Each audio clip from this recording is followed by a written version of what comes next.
Alright, so here it goes. Never thought I'd be writing this, but I can't keep it to myself anymore. Me and my family, we moved into this old Victorian house about a year ago.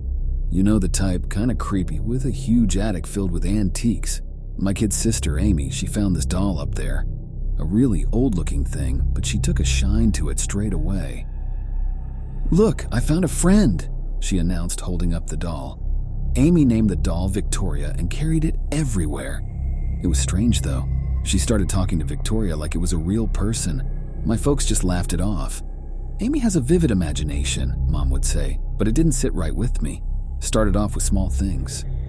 "I won't eat until Victoria eats," Amy would stubbornly insist during meals, or I'd find her up in the middle of the night, whispering to the doll. "Dolls don't talk, Amy," I'd tell her, but she wouldn't listen.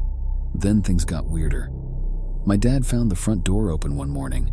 "You been sneaking out at night?" he asked me. I shook my head. I knew I hadn't. Then my mom's jewelry went missing, only to be found in Amy's room. Victoria was always close by. Amy just kept saying, "Victoria likes shiny things." I started keeping a closer eye on her after that. More than once, I saw the doll's eyes seem to move, watching me. It was freaky, but no one else saw it. "You're just trying to scare your sister," my folks would accuse. One night, I woke up to Amy's screams. I rushed to her room, and there she was, standing in the dark, holding Victoria. The window was open and it was freezing. "Victoria wanted to feel the breeze," she sobbed. I took the doll that night and hid it in the attic. But when I woke up, Victoria was back in Amy's arms. I tried to throw it away, burn it even, but it always came back.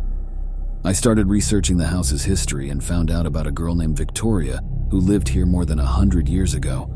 She died young, really tragically, in this house. That's when it hit me. Victoria was possessing the doll. "We need to get help," I finally told my parents. Their skepticism vanished when I showed them my findings. We decided to call a local medium, told her everything. "Victoria's spirit is in the doll," she confirmed after a seance. "She just wants to play and be loved." We reassured Victoria that she was loved and could rest in peace. After that, the doll Victoria was just a doll. Amy stopped talking to it, and everything went back to normal. But every so often when I pass that attic, I swear I can hear the faint giggle of a girl playing. It scares the hell out of me, but also in a weird way gives me goosebumps. "I guess you never really know what's in your house, huh?" I sometimes wonder aloud to no one in particular. Alright, you might be thinking, "Okay, that was scary, but it's over now, right?" I wish Victoria's spirit might be at peace, but it left something behind, a trace or something. Amy started sleepwalking. The first time we found her in the garden, staring at the house. The second time she was in the attic, sitting amongst the antiques. "Why were you in the attic, Amy?" Mom asked her one morning, but Amy just looked confused. "I don't know, Mommy." One night I stayed up hoping to catch her. Sure enough, I found her heading up to the attic again. I followed her. She picked up a small box hidden behind some old furniture. It was locked, but she opened it like she knew how. Inside were old letters, photos, and a diary. They belonged to Victoria. Amy, still asleep, started reading the diary aloud. "There's a dark shadow with me," she read in a voice that wasn't hers. Suddenly, it felt freezing, and a shiver ran down my spine. Amy dropped the diary, woke up, and started crying. "I had a bad dream," she whimpered. We took the diary to the medium.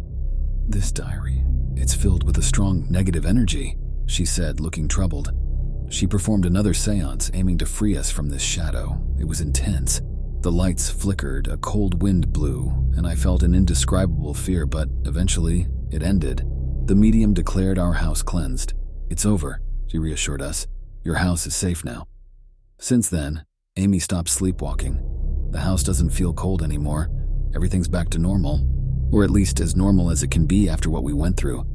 But every night, when I go to sleep, I can't help but wonder, is Victoria really gone?